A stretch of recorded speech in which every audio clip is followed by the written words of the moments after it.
Welcome to the first episode of the Executive Lounge podcast. And today with me is our special guest because he's not just a client, but also a partner. And I like to call him the king of the stone industry. And the king because he knows everything and he understands all the pains and all the hurdles that anybody who's running a business in the stone industry has to go through. And so that's why we have Jon Kaplan, the founder of Kaplan Consulting, the host of what's the name of the show? The podcast? Yeah. Game of Stones. We have actually my partner, Joe Alva, is the main host of our system, Game of Stones, in our podcast.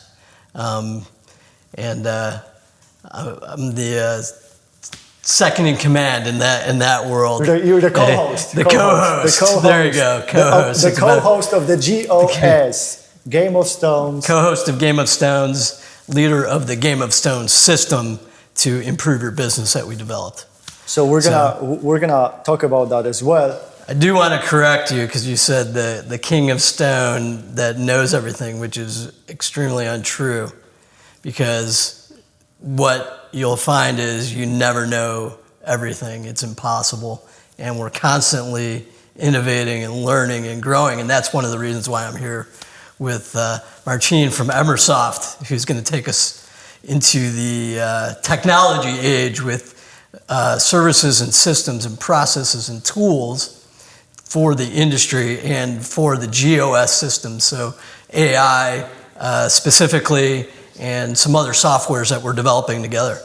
Yeah, so we'll talk about it, but the main theme here is about them, the listeners. Like what kind of value we can give them. Yep. And we'll talk about business growth and lead generation. Okay. So we're at the point where every business is literally asking, how do I generate leads? Yeah. How do I generate business? And I know you because we've had so many conversations, and I know that you're a character. So you're pretty much made of stone, and the resilience that what you've been through.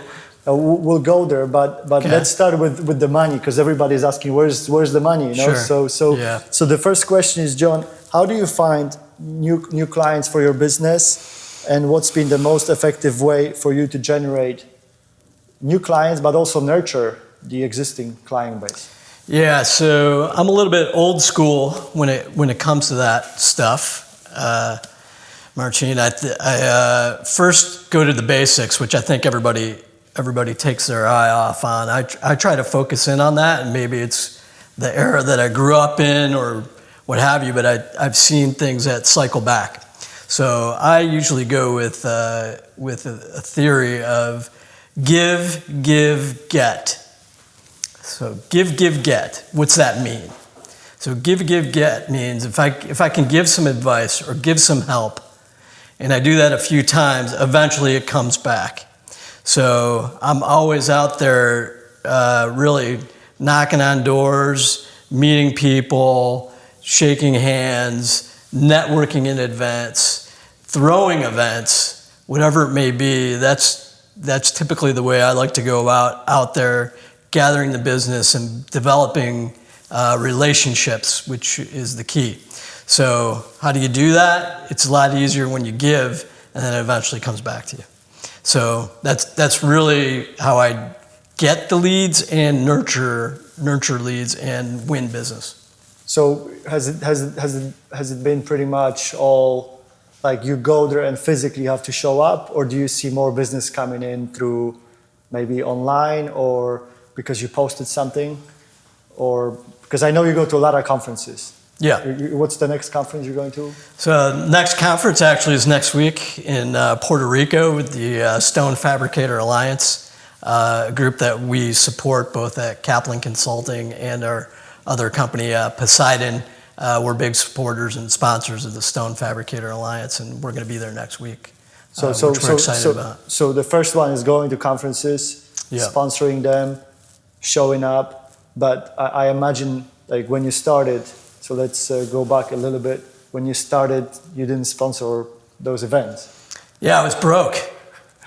So Really hard to do that. No, well, just really showing up and attending events and getting to meet attendees at the events, talking to people, talking about, just in general, finding out about what's their pain points, what's going on in their business, getting to know people, and then really reaching back out after the event and continuing that relationship. You do that for a long enough time, you start developing a nice network.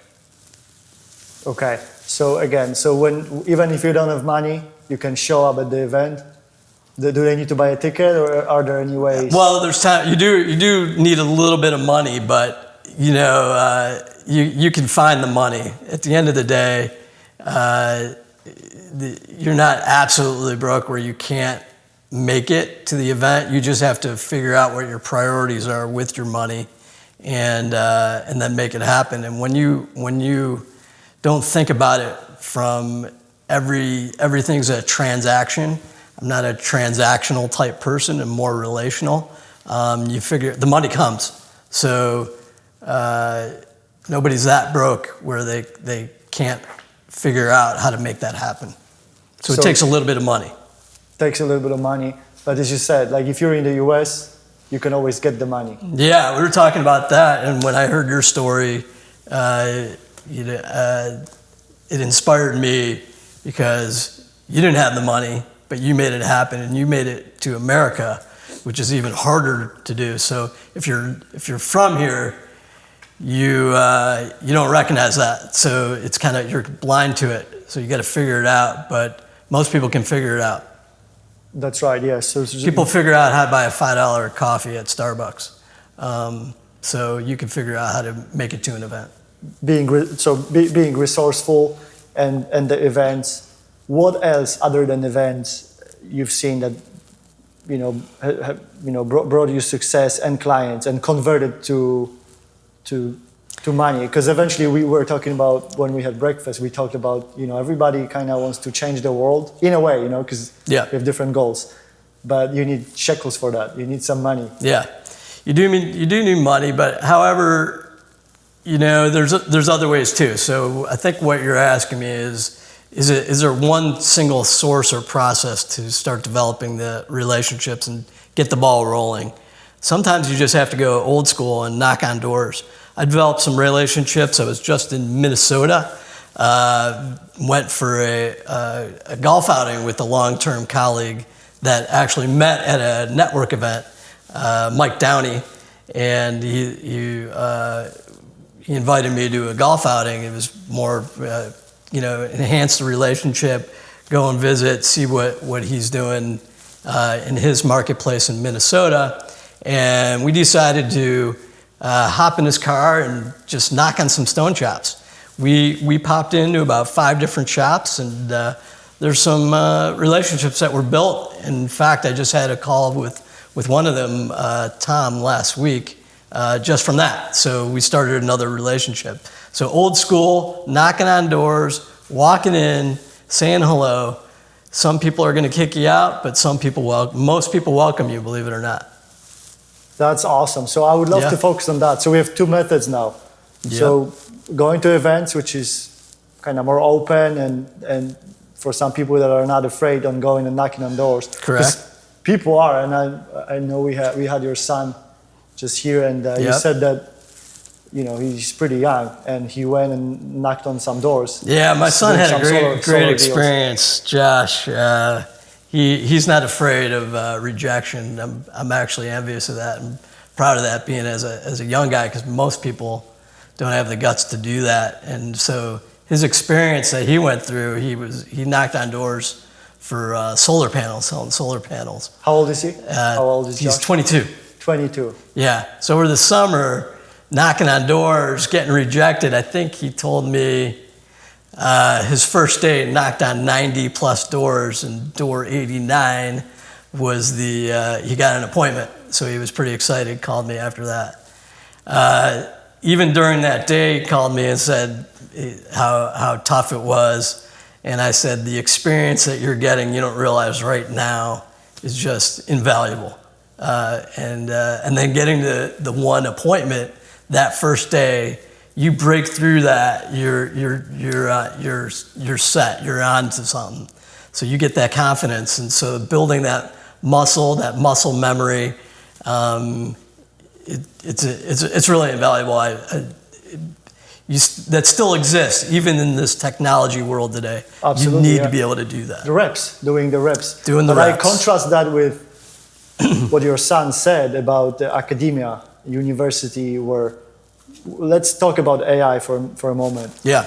And how he signed up for this course, and it turns out that it's just... Yeah, it's crazy. So AI, I said, I've been talking about it for years. In fact, I got involved in a system that's pretty heavy AI driven. I've been consuming this information. Need to, for our industry, to be in a consulting business, you need to be on the cutting edge and always looking forward, and that's what I like to do. So I told my son, I said, listen, you're at the end here, you got an opportunity, which I thought he had an opportunity being in school. You would think that universities would be on the forefront of bringing that information and technology and those tools to the younger generation. So I said, find classes on AI. Right. At the end of the day, that's my advice. Whatever you can learn, whatever you get out of it, find those classes. So he did, and unfortunately, it ended up being a bust out, which is sad. But it's something you got to be aware of and be careful. And there's a lesson in there as well. That the class actually was not an AI class, but it was training professors and assistant teacher aides on how to find out when the students are using AI to produce their projects or their papers, which is crazy to me. That was the focus instead of how to use this tool to help in your personal life, your business life. It's insane. So you got to be careful when you look out there and who you surround yourself around, and it might not be happening at your university. So right. So be aware of that. That was a learning lesson to me. I couldn't believe it. That's why this podcast, we wanted to be very practical. Yep. So whether it's son or daughter or someone who has a business like you, yep. and you want your kids to learn this stuff. And I know your son is subscribing to this podcast, so he will definitely watch it. Absolutely, and spread it out and share it with your friends. Yeah, but going back to the practical theme, other than door knocking, other than events, I know obviously you're the co-host of Game of Stones podcast. I know you guys invested in this beautiful production. Yep. With your co-host, business partner, Joe. Yeah, so Joe Alva, we took the business operating system name that we came up with one late night. I might say there might have been a few cocktails involved, but and we came up with the Game of Stones. GOS is the business operating system that we like to coach and train our customers and clients and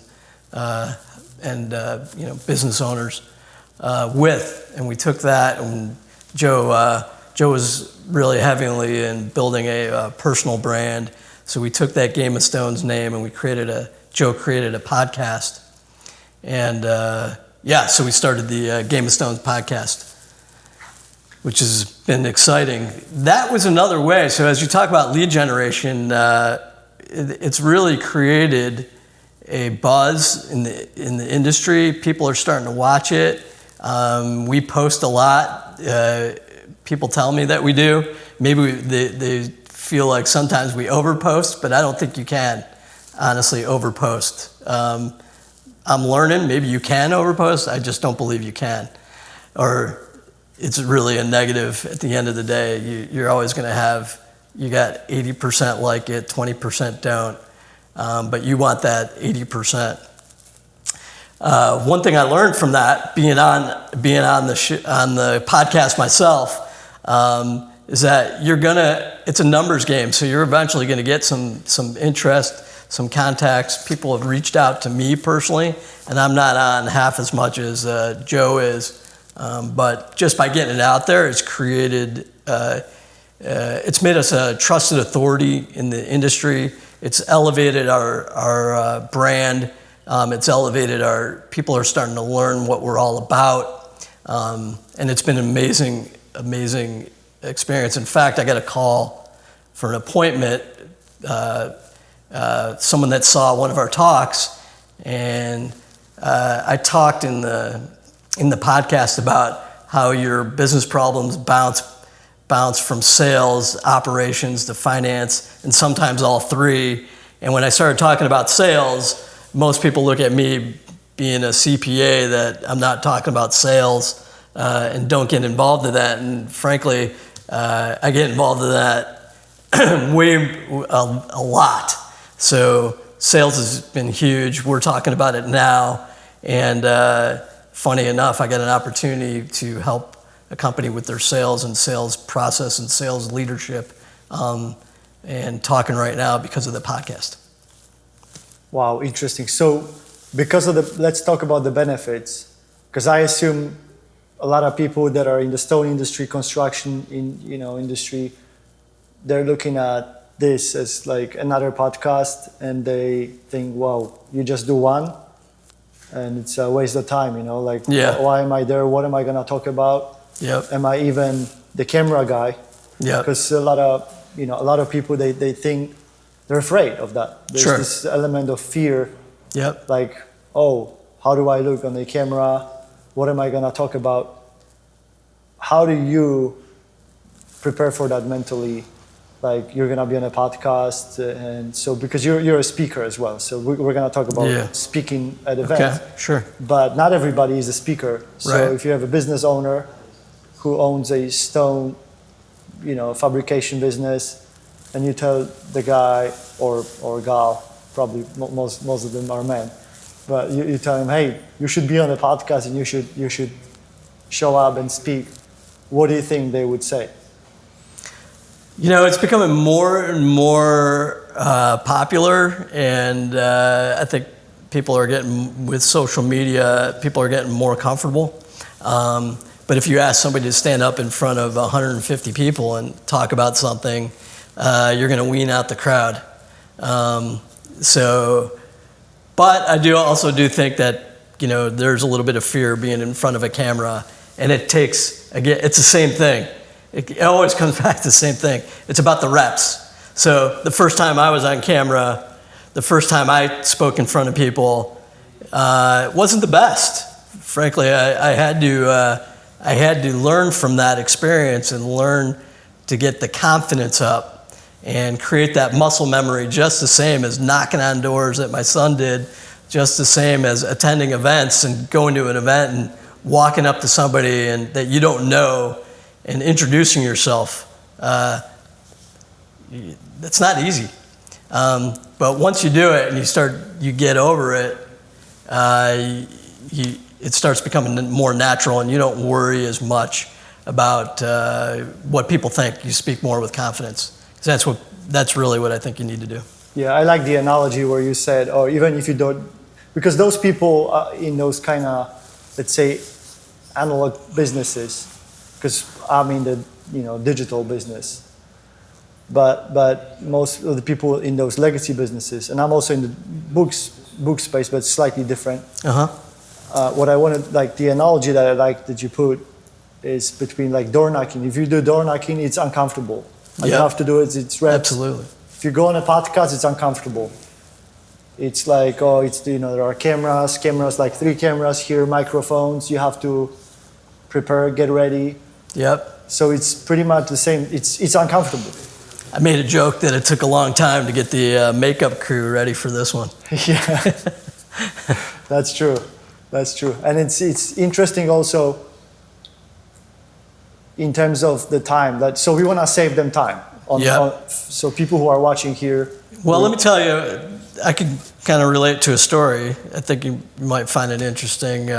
One of the advantages that I had in my career was not starting off as an entrepreneur. There's pros and cons to that. So there's pros because you don't know what you don't know, so you maybe take a little more risk if you do it at a young age and you start off as an entrepreneur. So there's pros to that. However, there's also experiences that you might not get or might not see, so your mind is a little bit more narrow.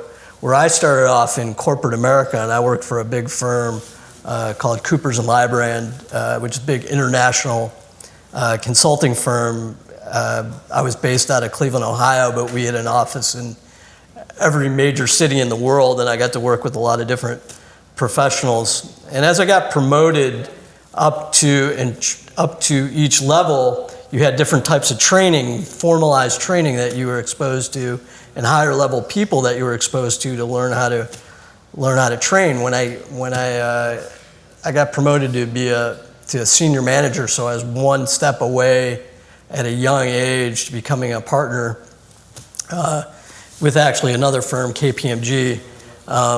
And they sent me away to training school. So when I went to training school, which you don't get being an entrepreneur in small business America, you don't get that formalized training and how to be a leader, how to manage, how to hold people accountable. I got a lot of formalized training on that. One of the things that we had to do was we had to learn how to speak. We had to learn how to public speak. So I'll never forget this. It almost feels like yesterday, and it was 30 plus years ago, that they put us in a room, into a room before entering in between these two huge doors, and they seemed huge and massive to me, that I had to walk through these doors and see all these high-powered executives. There was about 50 in the room. They're all in suits, all buttoned up. And they gave me a topic on what to talk about. And and they literally gave me 2 minutes to prepare, and I had to walk through the doors, open up this room. Everybody's 20, 30 years older than me, and I had to give a talk and make eye contact with everybody in the room. And I couldn't leave and couldn't stop talking until I made eye contact with everybody, and I didn't have any time to prepare. Talk about a moment that really set me up for the future, because first of all, I was nervous as hell. I was sweating bullets. How old were you? And I was 27, 28 years old. And I walked through the door, and I look in the room, and I'm like, holy smokes. And then I just had to sack up and just start talking with confidence and hit everybody's.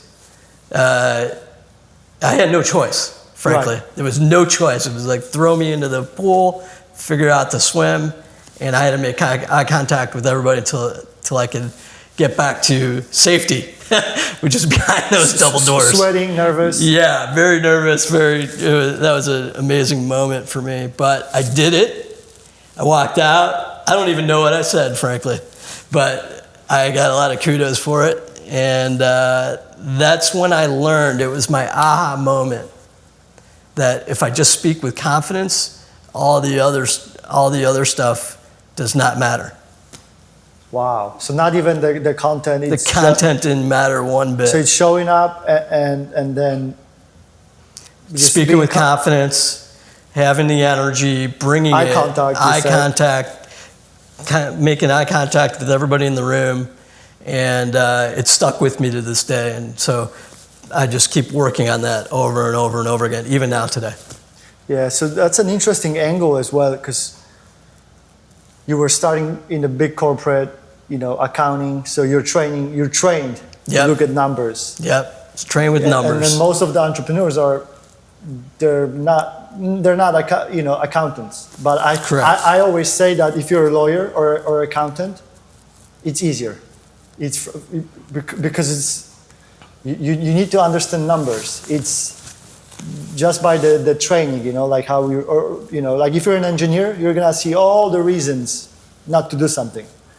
But in the business, I always like to say that, accountant or a lawyer, they have it easier, but not always they have this entrepreneurial, angle or spirit. So you have to go and develop that and transition now from big corporate to then, starting a business. So it's an interesting angle, basically comparing someone who's watching and they started a business, they're craftsmen or, they're good at what they're doing and they're scaling the business. And we were, discussing how sometimes you drive this car, it could be a Ferrari, and there's no dashboard. So you don't know how fast you're going. And you knew how fast you're going. So from different perspective, you have this dashboard, you know exactly what are the numbers, and you're in a big business. You're in a Ferrari. Like that's a huge business, KPMG. So you now, because you see the money, you see the potential. Like once you see it from this perspective, well, one thing that I saw is that you'd be surprised. Some of the bigger businesses, or even the smaller businesses, you'll be surprised what you see once you check under the hood. So sometimes you look under the hood of that Ferrari, it looks like a Ferrari, it's nice and shiny, and then you got engine trouble when you really open it up. And for those of you out there that are listening, most people have engine trouble, and you just don't see it. So yeah, we'll talk about that on like what value and what's the difference in what you bring to any business that you talk to. Yeah. And so how do everyone promises results. Everyone promises, we will help you with this, we'll help you with that. Sure. How do you, at Kaplan Consulting, how do you communicate, how do you show to your potential clients? Maybe a story, because we had breakfast and you said this awesome story where you called the business owner, he was willing to put some money for a consultant. He was ready. I literally had a call this morning, a company that's looking for some help, trying to figure out how to navigate their business problems. There's no shortage of that, and they were trying to figure out what consultant that they should bring in. And I got to tell you this because I started my career as a consultant, and I did 10 years of consulting before I got my own business. So what I didn't know, you don't know what you don't know. So when I changed my career and became an entrepreneur after living that experience, I became, when I did it, my own business, boots on the ground, and not just my own accounting or consulting business. I ran my own manufacturing business, my own construction business. I was a salesman, project manager, had to figure out how to make payroll on Friday. All those things that it's hard to relate unless you actually do it. So if some consultants are just looking at numbers on paper, have that background, including myself, that I was doing, or looking at a business from the outside in, but when you actually are living it, doing it, feeling it, it's a way different perspective. So what does Kaplan Consulting do? Different? We're just relatable. We understand. Most people on my team have been there, done that, including myself, and have gone through that, weathered that storm, understand what's happening with the guys on the ground, guys in the field, guys actually making the stone, touching the stone, installing the stone, dealing with a difficult customer, dealing with a broken down piece of equipment, dealing with how to make a purchase, all those things, how to get the leads, all those things that bounce between sales ops and finance. I actually lived it. So just being relatable was a differentiator, and I think I'm going to win that client because of that.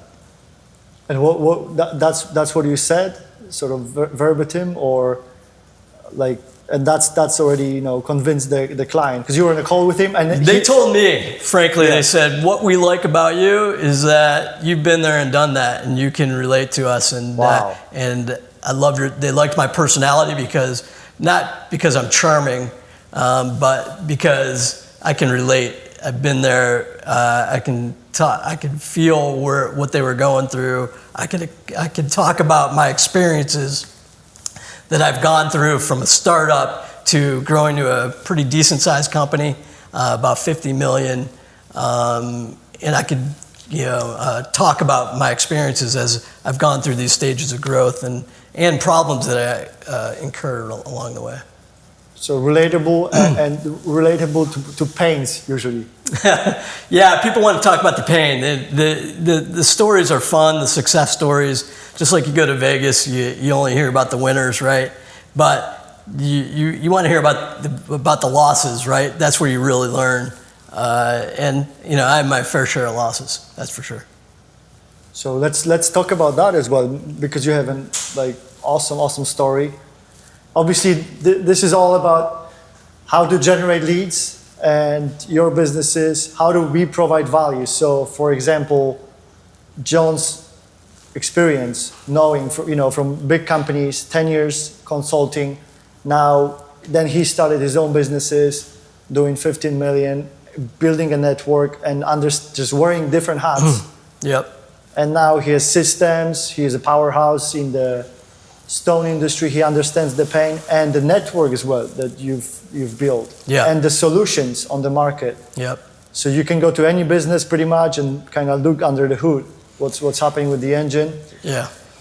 And that's why this is all relatable and practical. But let's do a segment on your story, obviously, because I love the resilience when we met. And it's not just there are a lot of sort of rockets that take off, but they blow up.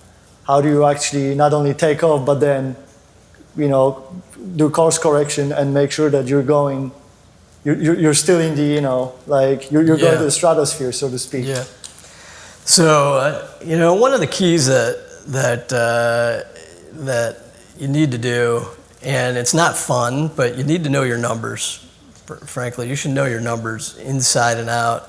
Know not just high level, but what's behind the detail and what got you there. And you should be constantly looking at that, because you can take your eye off the ball. And that's small and big companies. So that's one thing that I would say has been is a learning moment, and you can take your eye off the ball on that. And so that's one of the lessons I learned along the way. And being an accountant, you would think that you only got so much time in the day, but you would think that would be natural. But sometimes you're just trying to get through the day, and some of that other stuff doesn't seem important, but or as important at the time. And I think we all have good intentions, but I think you really got to know your numbers. If that's one thing that I would give as a takeaway today, for sure. Right. So, Jon, now we're also going to talk about AI and the cool stuff that you're bringing to the space. But I would love to also have a small segment on the story where you had a business, and things not always go beautiful, colorful. Sometimes things go south, but you manage basically to go from a growing business with a huge partner. You manage to turn things around and get back on your feet, and actually thrive from all of that, from all the experiences. So maybe you can touch on that story as well. Yeah, I'm gonna be a little bit careful, because I don't know if that ex-partner of mine is going to be watching. Yeah, you can be vague. You can be vague, but the resilience part of that. Yeah, so a few negative things happened along the way with some partnerships that I got involved in, and kind of set me back. And I had to reinvent myself along the way. Scary time at 48 years old. Had to really just rebuild. No fault of my own or my partner's, just some unfortunate events that we couldn't control took place. And so I'll leave it at that. But then you step back, you look at the skills you made, the relationships that were built, and frankly, that's what really carried the day. I really didn't skip a beat. In fact, I'm pretty proud of during that time. My kids didn't miss a meal. They didn't miss a vacation. They went to top schools, and they didn't even really know that the problems were going on. And that drove me to start my consulting practice after I did that, and also start really put energy towards best practice group, the Rockheads. That's where I put my energy as one of the founders of that, and didn't miss a beat because the relationships were established. The phone started ringing when I said I could go out and start helping companies in the industry, and I haven't looked back since. And so that created the opportunities that I have today and the successful consulting practice that we have, and and a lot of the companies that we helped along the way, and the people that we've helped improve their business. So things happen for a reason. Those skills were developed, and we were able to take it out to the stone industry and the stone community.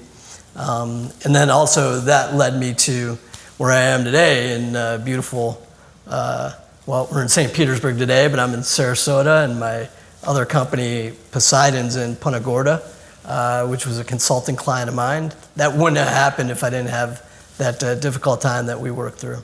So all those events, and I know the story inside out, Yep. so to speak, and it's beautiful to see, what you're made of stone, basically. It's interesting how you said, okay, my family didn't miss any vacation, anything. It just goes to show the character, because I'm pretty sure, there are so many people that are not doing so well. They need this knowledge, how to generate leads. Yeah. Get on a podcast, go do events, go knock on doors, get your team motivated, get leadership, get consulting, just ask for help as a business owner. Yeah. Whether you're doing $1 million, $2 million, $3 million. Yeah, that's a huge takeaway, and I don't want it to sound self-serving, because that's what I do for a living. But asking for help, the help's out there. That's the investment that you need to make, and it really takes you to the next level, and you can't be afraid of that. You can't be afraid to invest in that or ask for it, and you're going to get it. And after some of the tough time I went through, I literally let it last maybe 2 days, and then I got right back out there, and I started making phone calls, asking if with the relationships that I did develop, and it was easy once that train started. You said running. Whenever your back's against the wall, that's when you. Yeah, we were talking at breakfast today. So whenever your back's against the wall, that's when the creative juices really start coming out, and that's when that next door opens.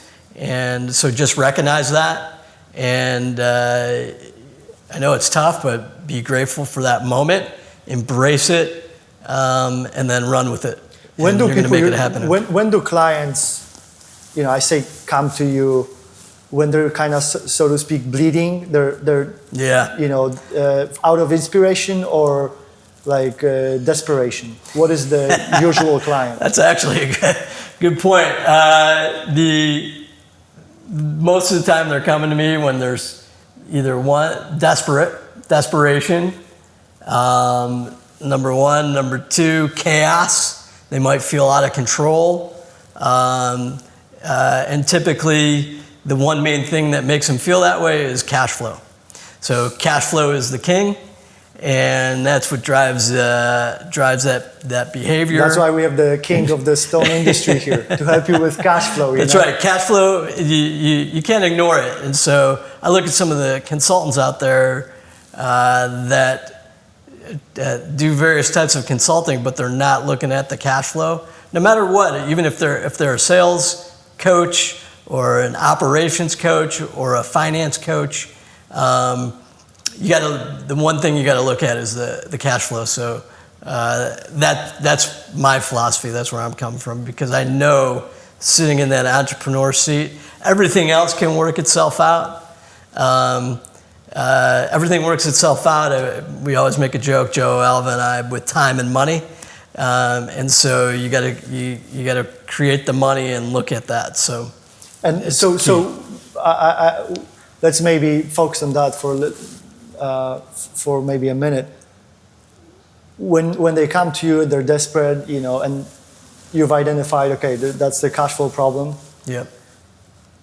How do you make them trust you to open up the kimono, so to speak, and show you the numbers? Because, I guess trust is also really important. Yeah, for sure. Like, you're kind of like a doctor. Yeah, maybe even more intrusive. Or more intrusive, exactly. Yeah, so how do you do that? Well, what I typically do is really get to know the person. Not just know the business, but get to know the person. Even during a discovery call, I'm going to ask about, what got you started, ask about the family, ask about other things that you do. Really develop that relationship. Really try to understand their motivation. Also understand where their skills lie, so I can relate to, what if they really know the numbers, or where they like to focus, or where they get their energy from in their business. And people have different motivators and different skills and different DNA. My job is to recognize that and then relate. Typically, that seems pretty easy and natural for me now. So I think immediately, plus being in the business and have done it, I can tell some of my stories, they tell their stories, and then we get down to brass tacks and get into it and start problem solving. So rapport first, and yeah, exactly. You have your own process. Yep, and that sounds cliche, but frankly, we're good at it. Okay, so before we go to the future and innovation and AI. Poseidon, you mentioned about Poseidon and Joe Alva. How does this, work together? Because I know you're involved in Poseidon. Poseidon's involved with Kaplan Consulting. Yep. And how do you guys explain the relationship here? And I know a lot of people don't understand it, or maybe you get threatened by it. Don't worry, we're not going to put you in equipment if it's not the right move or not the right time for your business. We look at that. We're about developing long-term relationships. Even our core purpose in the business is developing memorable experiences and lifelong relationships. We take that seriously. So we're not just a one-trick pony. So we look at all the facts. I got involved with Poseidon as a consultant. I do a lot of public speaking, as we talked about, and I did a talk on how to hold people accountable and some experiences in the systems that we use to hold people accountable with. And Joe Alva came up to me after that talk and said, I know you help stone businesses.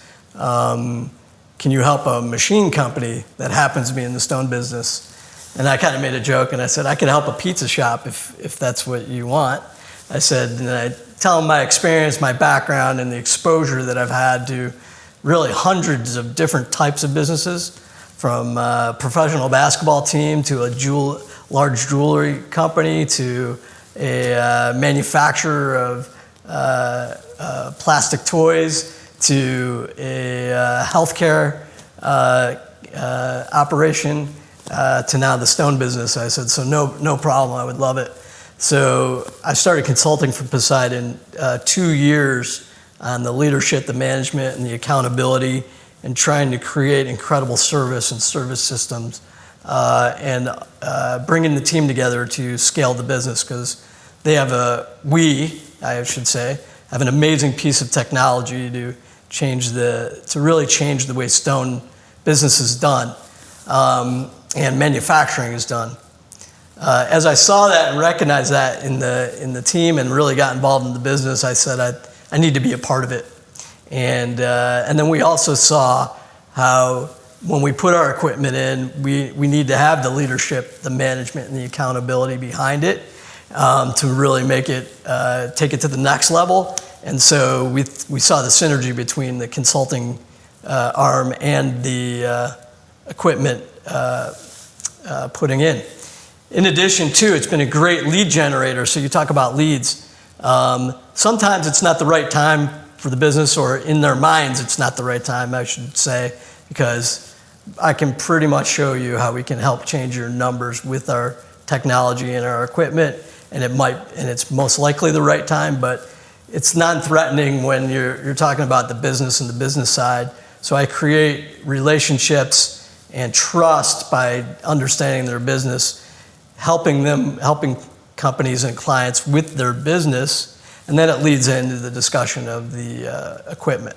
So it's either one way or the other. Either it leads with the equipment or it leads with the consulting, but then it comes together, and it's been an amazing experience and case study in our business today. It's a full package, and doesn't matter what angle it comes from. Correct. So I have consulting clients that don't have our equipment yet. They will eventually, as they're seeing what it can do. And then we have machine T-Rex owners, Poseidon equipment owners that aren't necessarily doing the consulting, or maybe using some of the tools that we have, and then what's maybe we'll what's ask for different help. about the piece of machinery that Poseidon has? Yeah, so we could talk about 3 hours on that, but like the main points are, what I like to say is, if you could take the typical industry process, which is now an 8-step process from cutting to finished product to onto an install truck, which takes 8 steps and 8 movements, which is a lot of movements. And if you could do that in 2 movements, wouldn't you consider that? Absolutely. And that's really what we do. Our piece of equipment takes it from cutting to finished goods in 1-step setup and removal, which I'll say is the 2 steps. The industry, what they're used to is 8 steps, taking it from cutting, removing, flipping it over, taking it to another machine. So they have to have multiple pieces of equipment to accomplish the same operation, where ours does it in one. Efficiency, basically. AI, which is our next point. Yeah. And Emersoft. So Joe Alva, you were the first one. Now it's Emersoft. That's so right. Jon Kaplan is just touching, different people. So that's right. You see the technology, you have to bring them part of your team. Joe Alva, we're coming for you. So Poseidon's going to have it. We're doing it at Poseidon, but we're also doing the consulting business, and that leads into Emersoft. So we knew we had to build the team to take both businesses to the next level, and that's one reason why I'm sitting here today with Paolo and Martin. So as you said, like even with the hardware, it's 8 steps down to 2 steps. Same with AI. It's all about efficiency, but people are overwhelmed. If you're in the stone industry, you're dealing with different things. Yep. You're in books industry that we're in, you're dealing with different things, and we're just seeing those patterns. And we're, as a AI firm, we're also in the digital world. We take 8 steps and get them into 2 steps. And now, if you're a business owner or entrepreneur, obviously you would like your operation to to be more efficient. Like you don't, like you said, there was a business, they're hiring 20 employees, they should have 10 employees. Yep. But that's also knowing, what's looking at your dashboard and looking at your operation, like what adjustments you need to make. And you came to us as well in terms of like building this new piece of software to make those businesses actually have this dashboard and know how fast or how slow they're going compared to their peers. Yeah. You need to be able to move fast. You need to be able to filter through information quickly. You need something to reinforce your decisions. You need something to build your confidence to make those decisions. And those are some of the tools that we're working on together right now as we speak. Yeah, I don't know how much more detail you want to sort of share about what we're working on. One thing, we've partnered together, and there will be a lot in the stone industry. But is there anything more you would like to share on the tools? We're just going to show. We're developing a product to make your numbers move, understand your numbers, and then make decisions. So it's not just a one and done operation or product. It's going to be a constant product to help continuous improvement in your organization, and that's what we're working on. All in different ways, whether it's in marketing, sales, operations, knowing, as I said earlier, knowing your numbers and knowing what they mean and knowing why. We're going to have that tool to spark that innovation. I think it's a comprehensive package, because if I couldn't do what you do, and I couldn't go to a business owner in the stone industry and have this comprehensive review of their business, because they're not going to even pay attention to me because they're dealing with their cash flow problem. So they need Jon. But Yeah. when they have a package of both, and also it's not that they're dealing with Emersoft, they're dealing really with Kaplan Consulting, the name that they can trust, and the name that they know, you know all the problems, and we're just adding this AI layer to make them just better and use that technology. Do you see any, like, in this industry, stone, fabrication, construction, do you see that AI is being implemented, or this is completely?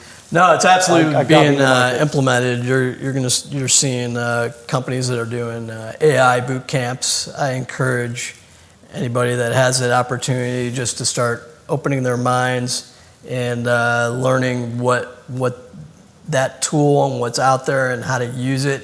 It's not just a amped up search engine if you use it properly. So you need to really just embrace that. So I encourage that. There's tools that make it come alive. A lot of people want to be their own developers. And I think that's a lot of energy and a lot of money that maybe your energy could be spent elsewhere. And that's why I reached out to you guys, because I wanted to come to a company that has done it in an industry and really taken an industry to the next level. And it's already happening. It's already done that. And you guys have done that in the book industry. And so I heard your story on the Brad Lee podcast, and it's an amazing story. And so then I reached out to you. We happen to be in the same, within 30, 45 minute drive of each other. Talk about fate. Yeah, which is awesome. So that's why I'm sitting here today.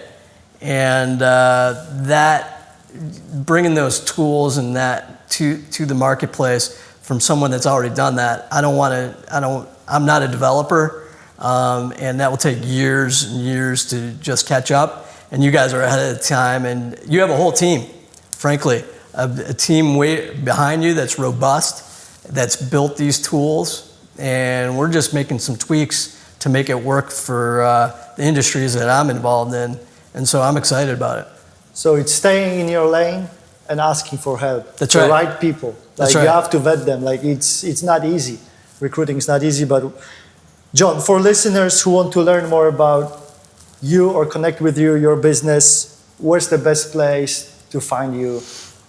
www.jkaplanconsulting.com. You could reach out to through our website and get in touch with us there. Also my cell phone.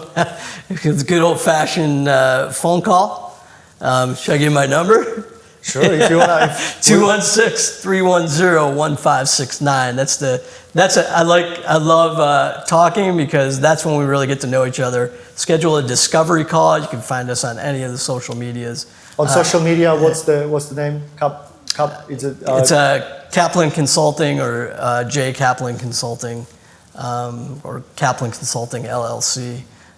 You guys are fixing all that for me, so it's gonna be Kaplan Consulting across the board. So yes, we're working on that as we speak. Yeah, but if you Google Kaplan Consulting, you'll definitely find J Jon. Kaplan Consulting. You'll Google. It's funny. I don't have a bad review, and I have a lot of happy clients, so I'm grateful for that. And that's why we want more people in the stone industry, construction industry, to know who is Jon Kaplan, how you can help specifically, and that you have an army now of tech experts, hardware experts.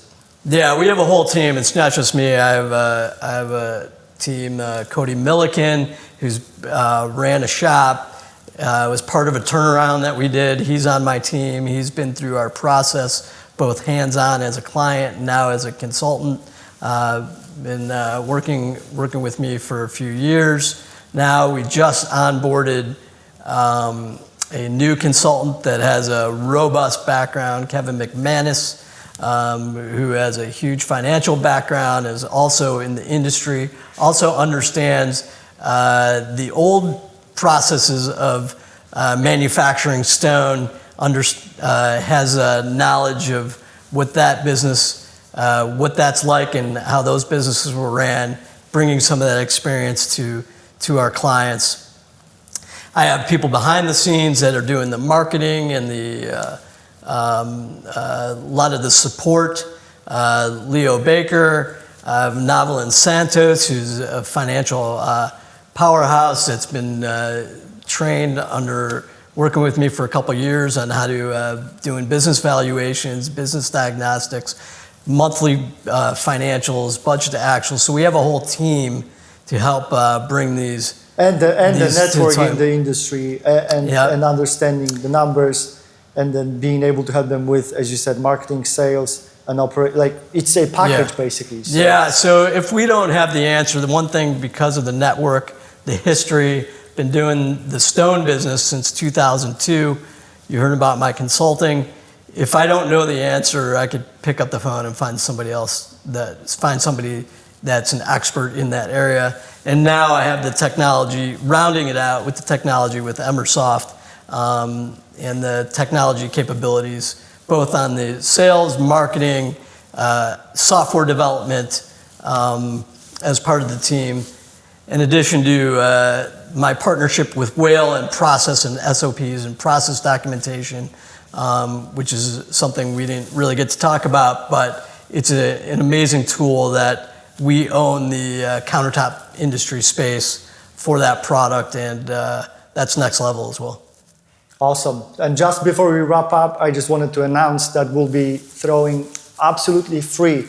I get this gentleman here and all his knowledge and all his network, and we'll be doing free complimentary webinars because we want to genuinely help. Jon he's a genuine gentleman who wants to help, and that's why we're creating the infrastructure to host those monthly webinars where you can sign up for free. So you'll hear and see a lot of that promotion around the webinars with Jon, and we'll be there backstage helping as well. And we'll show up, talk about AI, we'll bring another angle, and we'll have Jon for an hour or maybe 30 minutes. We'll see every month for the next 6 months. We'll be giving a lot of value. Jon, do you want to comment also on the webinar? We're open to topics and discussions. We want to bring to the table what people in the industry want to hear, what they want to talk about, what their concerns are. We have the expertise in the technology. We can bring experiences, case studies from other industries to the table, and we're excited to talk about those things, whether it's sales, ops, finance, or tech. Or accountability, leadership as well, motivation. Yep. And then to AI, how to market to AI, how to get your business positioned in the stone industry. John, it was a pleasure. Appreciate your time. Thank you very much. Thank you. Thank you. Take care.